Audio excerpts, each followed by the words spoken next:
उन्होंने हमारी समय से शुरू करके सर्वप्रथम कल जो वीसी हुई थी, वीडियो कॉन्फ्रेंस जो हुई थी, सभी DMs, SPs, police commissioners, ADGs, IGs, field के सभी ऑफिसर्स के साथ जो बैठक हुई थी, उसके क्रम में उन्होंने कल 19 जनपदों के लिए विशेष आदेश दिया था और फिर बाकी जिलाधिकारियों को भी कहा था कि लॉकडाउन का पालन करते हुए किस प्रकार आपको जिले में आदेश करना है, आप स्वयं निर्णय लेकर कार्रवाई करें।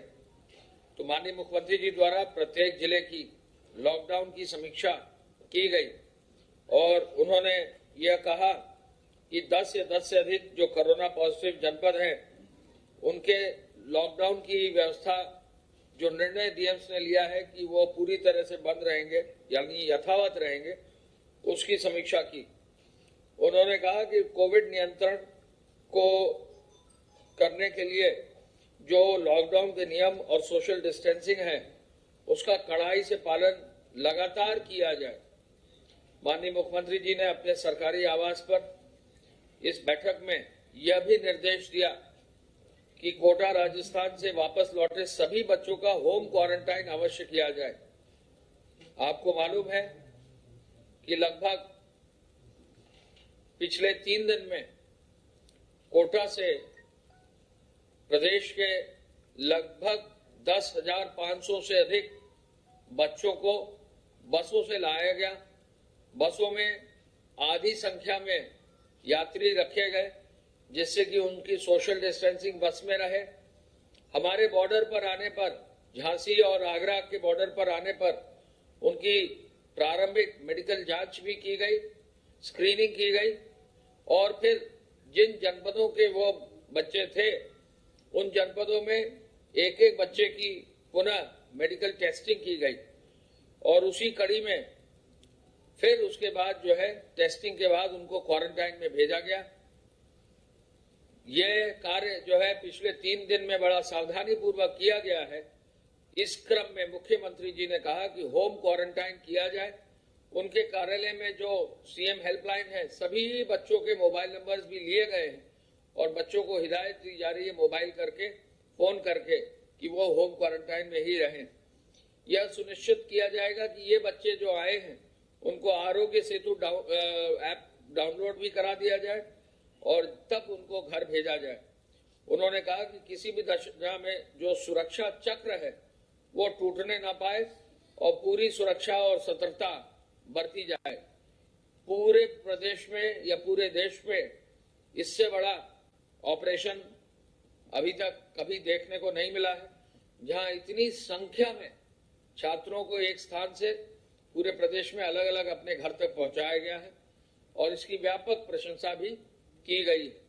मुख्यमंत्री जी ने निर्देश दिया कि पुलिस बल और पूरी मेडिकल टीम हर हाल में संक्रमण से मुक्त रहे।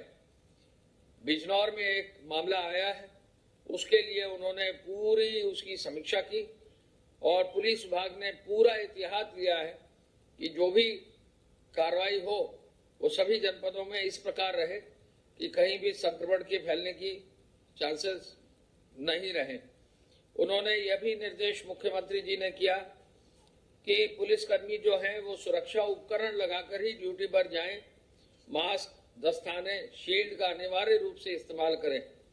कोविड-19 के रोगियों के उपचार में लगे डॉक्टरों व अन्य चिकित्सा कर्मियों को भी प्रत्येक दशा में संक्रमण से बचाए रखने के लिए उन्होंने जरूरी कदम उठाने का निर्देश दिया। मुख्यमंत्री जी ने कहा कि जिन राजकीय मेडिकल कॉलेजेस में कोविड-19 के सैंपल की टेस्टिंग सुविधा उपलब्ध नहीं है, वहां टेस्टिंग लैब स्थापित की जाए और राजकीय मेडिकल कॉलेज विहीन मंडल मुख्यालय में भी जिला चिकित्सालय में टेस्टिंग लैब स्थापित की जाए।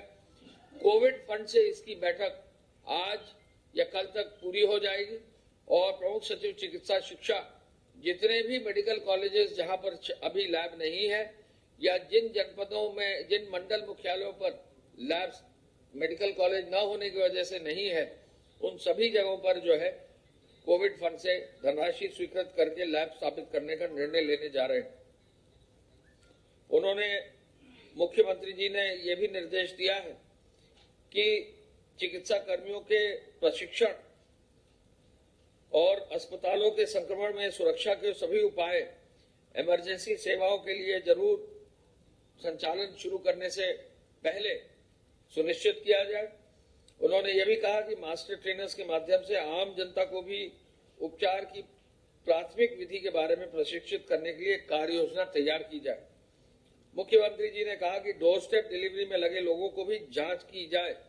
कुछ जगहों पर ऐसी शिकायत मिली थी तो उन्होंने ये आदेश दिया है कि डोर स्टेप डिलीवरी पर भी जो लोग हैं लगे हैं उनकी भी जांच की जाए और बाहर से आने वालों को हर हाल में क्वारंटीन किया जाए। ये लोग भी मास्क लगाएं, सामग्री के वितरण में पूरा एहतियात बरतें, अधिक से अधिक लोगों को ट्रैक करते हुए टेस्टिंग करने का भी निर्देश उन्होंने दिया है। कोरोना संदिग्ध लोगों की अनिवार्य रूप से टेस्टिंग हो और पूल टेस्टिंग को भी प्रोत्साहित किया जाए, यह आदेश भी मुख्यमंत्री जी ने दिया है। माननीय मुख्यमंत्री जी ने कहा कि विभिन्न राज्यों से प्रदेश वापस लौटे श्रमिकों को स्थानीय स्तर पर रोजगार उपलब्ध कराने के लिए कृषि उत्पादन आयुक्त की अध्यक्षता में जो कल कमेटी गठित की और व्यापक रूप से जिसका अखबारों में भी जो है आया है विवरण, जो कल हम लोगों ने बताया था, उसकी बैठक करने का उन्होंने तुरंत निर्देश दिया है कि उसकी कार्य योजना बनाने के कार्य आज ही से शुरू कर दिया जाए और एपीसी साहब शायद आज ही इसकी बैठक कर रहे हैं। उन्होंने यह भी निर्देश दिया कि समिति राष्ट्रीय ग्रामीण आजीविका मिशन और मनरेगा योजना के माध्यम से रोजगार सृजन की संभावनाओं पर भी विचार कर ले। मुख्यमंत्री जी ने कतिपय उद्योगों को संचालित किए जाने के लिए सशर्त अनुमति दी जाने की समीक्षा भी की। अर्थव्यवस्था की स्थिति जो है और बेहतर हो, इसको भी निर्देश दिया। सोशल डिस्टेंसिंग का मानक जरूर पालन किया जाए। कार्य योजना एक्सप्रेसवे के निर्माण के लिए भी कहा गया और मैं बता सकता हूं कि हमारी पूर्वांचल एक्सप्रेसवे, बुंदेलखंड एक्सप्रेसवे और गोरखपुर लिंक एक्सप्रेसवे का कार्य भी कई जगहों पर आज शुरू हो रहा है और उसमें भी जो सोशल डिस्टेंसिंग है उसका पालन किया जा रहा है और कोशिश की जा रही है कि आज ही या कल तक सभी लेबर का मेडिकल चेकअप भी करा लिया जाए, जिससे कि कहीं भी एहतियात में कमी ना हो।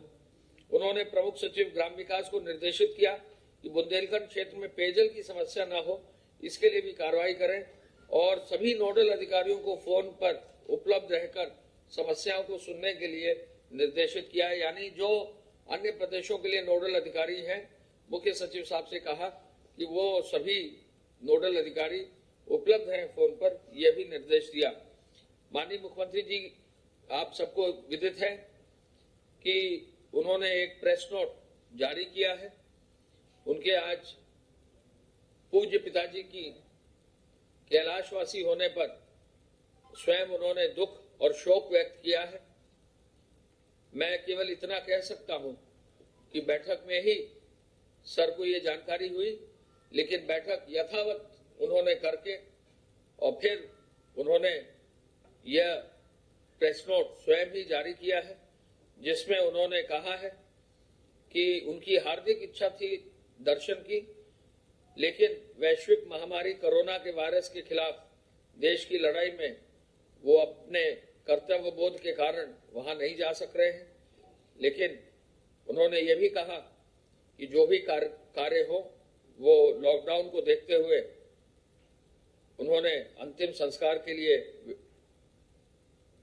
कामना की। यह भी उन्होंने कहा कि अपने पूज्य पिताजी की स्मृतियों को वो कोटि कोटि नमन करते हैं और विनम्र श्रद्धांजलि देते हैं और ये भी इस बात की को उन्होंने आगे रखा कि जो उन्होंने अपने पिता से सीखा और जो उनसे आशीर्वाद लिया उसके लिए वो सदैव आभारी हैं। लॉकडाउन के बाद वो दर्शनार्थ आएंगे, ऐसा उन्होंने अपने निजी प्रेस नोट में जारी किया है। कई हमारे पत्रकार साथियों ने जानकारी हासिल करने के लिए कहा था, तो इसलिए मैंने आपको बताया। मैं इस अवसर पर आप प्रमुख सचिव चिकित्सा से रिक्वेस्ट करूंगा कि कृपया अपना विवरण उपलब्ध कराने का कष्ट करें।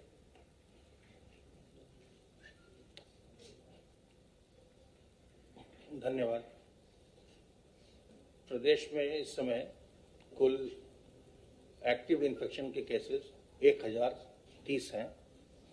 1030 कुल केसेस जो अभी तक हुए हैं वो 1176। 1176, उसमें से 1030 एक्टिव इन्फेक्शन के केसेस इस समय हैं। 129 लोग डिस्चार्ज हो चुके हैं। जो इन्फेक्शन है ये अब तक 52 जिलों से इन्फेक्शन के प्रकरण सामने आए हैं।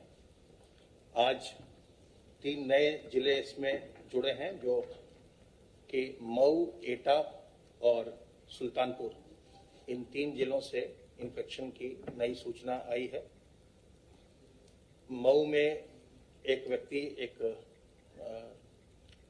यंग लड़का देवबंद से आया था, उसके इन्फेक्शन होने की सूचना है। एटा में कुछ लोग जो आगरा के पारस हॉस्पिटल से उन्होंने ट्रीटमेंट करवाया था। आप जानते हैं कि आगरा में जो पारस हॉस्पिटल है उससे बहुत सारे लोगों को वहाँ से इन्फेक्शन हुआ है, तो वो एटा में उससे लिंक्ड केस है। और सुल्तानपुर में ये लोग दिल्ली से लौटे थे, उसके बाद इनको क्वारंटाइन करके इनका किया गया था, टेस्ट करवाया गया तो इन्फेक्शन आया है। 8 जिले ऐसे हैं जिनमें कि जो इन्फेक्टेड थे, जिनमें एक्टिव इन्फेक्शन अब इस समय 0 है और लगातार उन पर निगरानी की जा रही है, लगातार सैंपलिंग वहाँ की जा रही है। जो भी जनपद, जहाँ भी जो हॉट स्पॉट्स हैं, जहाँ भी इन्फेक्शन के केसेस आते हैं, तो उसको हम जब हॉट स्पॉट डिक्लेयर करते हैं तो अगर 14 दिनों तक उस एरिया से, उस कंटेनमेंट जोन से अगर कोई केस नहीं आए तो वो रेड जोन से ऑरेंज जोन में कन्वर्ट हो जाता है। और अगर 28 दिन तक उस इलाके से कोई केस नहीं आता है इन्फेक्शन का, तो वो फिर ग्रीन जोन में कन्वर्ट होता है। तो केस के समाप्त होने के बाद भी हम लोग लगातार इसको वॉच करते रहते हैं। लखनऊ में चूंकि नंबर्स काफ़ी आ गए थे, तो यहाँ एक और अस्पताल को L2 के लेवल पर बनाने का निर्णय हुआ है। जो लोकबंधु अस्पताल है उसको शीघ्र ही कोविड हॉस्पिटल में कन्वर्ट किया जाएगा, वो L2 के लेवल पर ऑपरेट करेगा। इसकी अधिसूचना इसकी कर दी गई है। कल 3268 व्यक्तियों की टेस्टिंग हुई, 3268 सैंपल्स टेस्ट किए गए और अभी तक प्रदेश में 32,000 से ज़्यादा सैंपल्स की टेस्टिंग हो चुकी है। इस कार्य में भी, टेस्टिंग के काम में और आइसोलेशन के काम में लगातार बढ़ोतरी हो रही है। जो एज डिस्ट्रीब्यूशन है, जो पेशेंट्स हैं, इन्फेक्टेड लोग हैं, उनका 0 से 20 के बीच 0 to 20 में 19.39%, 21 से 40 के बीच 48.04%, 21 से 40 के बीच 48.04%, 41 से 60 के बीच 24.06% और जो 60 से ऊपर हैं, जो बुजुर्ग लोग हैं, उनका प्रतिशत 8.50%। तो ये जो 60 से ऊपर वाले हैं, इनका हम देख रहे हैं कि लगातार जो डिस्ट्रीब्यूशन में परसेंटेज है वो कम हो रहा है। पहले 10 से ज़्यादा था, अब घट के वो 8.5 हो गया है। तो ये जो आपके माध्यम से बार बार हम लोग आगाह कर रहे हैं कि बुजुर्गों को इसमें हमको प्रोटेक्ट करना है, बचाना है, उसका ये नतीजा दिखाई पड़ रहा है।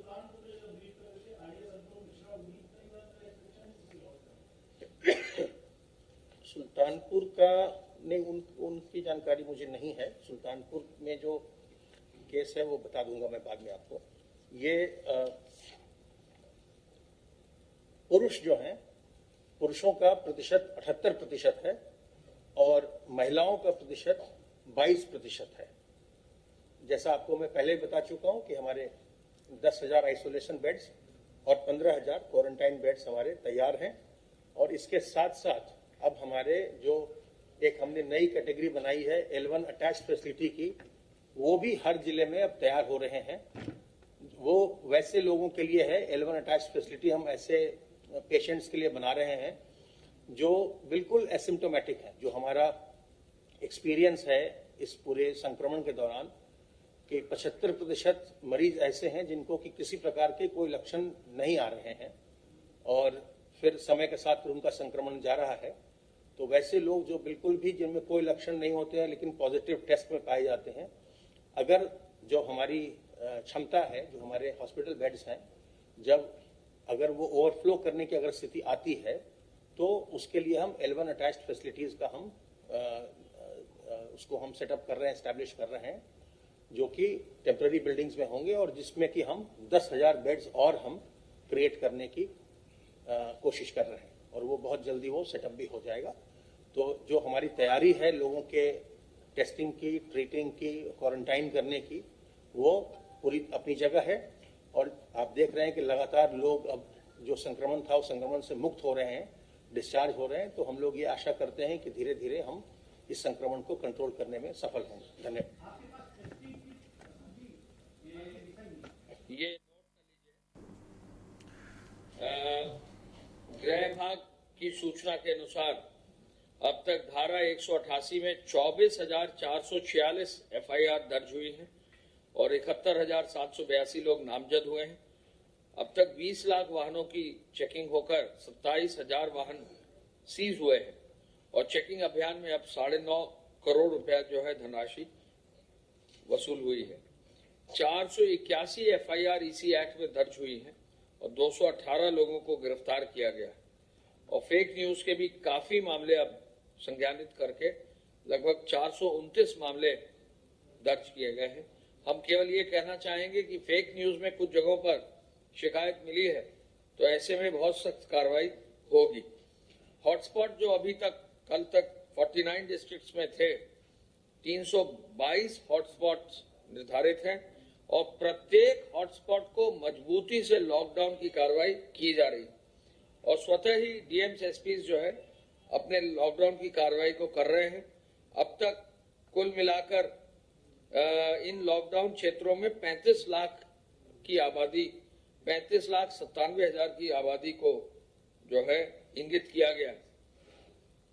अब 35,97,000 तबलीगी जमात से जुड़े हुए जो भारतीय हैं, लगभग 20 जनपदों में ये 3,000 के आसपास अब हो गए हैं। इनकी प्रत्येक व्यक्ति की अब टेस्टिंग कराई गई है और लगभग टेस्टिंग का कार्य भी अब पूरा हो गया। जो विदेशी हैं वो कुल मिला के 325 जो पहले पाए गए थे उन पर भी FIR दर्ज करके, उनके 45 FIR दर्ज करके उन पर भी कार्रवाई की गई और कई को अस्थायी जेलों में रखा गया। फल सब्जी के वितरण के लिए 46,000 वाहन अब लगा दिए गए हैं और दूध का वितरण कल 35,89,000 लीटर हुआ है। 50,000 से अधिक किराना स्टोर से वितरण का कार्य हुआ है और हमें बताकर खुशी है कि कल पहली बार 13,34,000 फूड पैकेट्स बांटे गए। यानी फूड पैकेट बांटने की जो कार्रवाई है वो 13,34,000 से अधिक हो गई है। प्रतिदिन डोर टू डोर डिलीवरी जो हॉटस्पॉट क्षेत्र हैं उनमें लगभग 2,427 वाहन लगाए गए हैं और उनमें भी डोर टू डोर डिलीवरी में काफी मजबूती से काम हो रहा है। औद्योगिक इकाइयों के माध्यम से 564 करोड़ रुपया 37,160 इकाइयों में वेतन बांटा गया है। 6,676 इकाइयों को चालू किया गया और निर्माण श्रमिकों को कुल मिलाकर अब तक जो धनराशि दी गई है 1,000 रुपया, उसमें जो निर्माण श्रमिकों को धनराशि दी गई है उसमें निर्माण श्रमिकों को 14 लाख लोगों को 140 करोड़, नगरीय क्षेत्र में 6,32,000 श्रमिकों को 63 करोड़ और ग्रामीण क्षेत्र में 5,20,000 लोगों को 47 करोड़ की धनराशि जो है बांटी गई। यानी काफी हद तक 1,000 रुपए भी लगभग सभी को जो एलिजिबल थे उनको धनराशि बांट दी गई। 919 फ्लोर मिल चल रही हैं, 424 तेल मिल चल रही हैं, 269 दाल मिल चल रही हैं और राजस्व विभाग की हेल्पलाइन से भी बहुत मजबूती से लोगों का सहयोग जो है किया जा रहा है। मुझे अंत में यह भी कहना है कि इस पूरे कार्य में सभी अधिकारी एकजुट होकर कार्य कर रहे हैं। अब जो सेकंड फेज आया है 20 तारीख के बाद, मुख्यमंत्री जी ने पुनः निर्देशित किया है कि लॉकडाउन को बहुत मजबूती से उसका पालन करें। प्रत्येक 19 जनपदों में जो निर्देश और आदेश हैं उसकी समीक्षा शासन स्तर से की जा रही है और उन जनपदों में जहां 10 से अधिक नहीं है वहां की भी समीक्षा शासन स्तर से की जा रही है, पुलिस विभाग के द्वारा की जा रही है, जिससे लॉकडाउन में कोई भी कमी ना हो। धन्यवाद।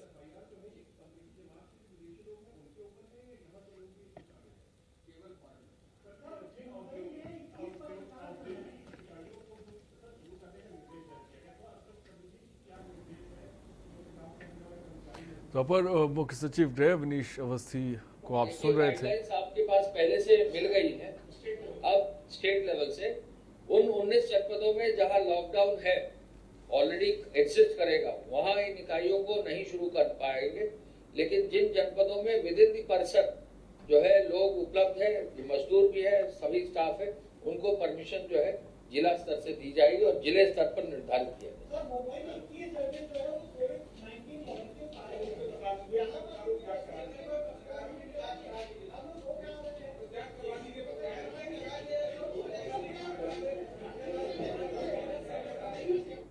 तो अपर मुख्य सचिव गृह विनीश अवस्थी जी को थोड़ी देर पहले आप सुन रहे थे। जिले स्तर पर निर्देश दिए जाएंगे, जिन जगहों से संक्रमण के केसेस ज्यादा होंगे वहां पे यूनिट्स चालू नहीं होंगी। ये बहुत अहम बात है। साथ ही साथ उन्होंने बताया कि जो एक्टिव केस है वो 1030 है, 129 लोगों को डिस्चार्ज किया गया है, लेकिन अभी भी संक्रमण की जो तादाद है, जो केसेस है वो सामने आ रहे हैं। लेकिन एक इस सब के बीच अच्छी खबर है कि पूल टेस्टिंग शुरू हो गई है, जिससे पता लगाया जा रहा है कि संक्रमण कहां पे है और जिन जगहों पर है, यानी कि जो हॉटस्पॉट एरिया हैं उनके बाहर भी ये पूल टेस्टिंग की जा रही है। ये बहुत अच्छी खबर है। सीएम ने सभी जिलों की समीक्षा की है। पुलिस और मेडिकल की टीम कोरोना मुक्त रहे। कोटा से लौटे छात्रों को घरों तक पहुंचाया गया है। यूपी के 52 जिले कोरोना संक्रमित हैं। ये बात अभी थोड़ी देर पहले अपर मुख्य सचिव गृह ने कही। एटा, सुल्तानपुर, मऊ से नए केस भी सामने आए हैं।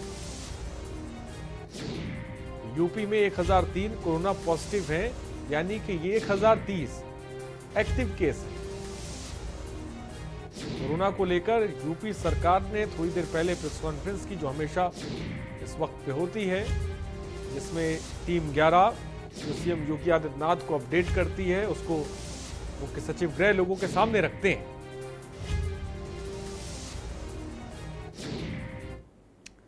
खबरों में इतना ही, बने रहिए हमारे साथ।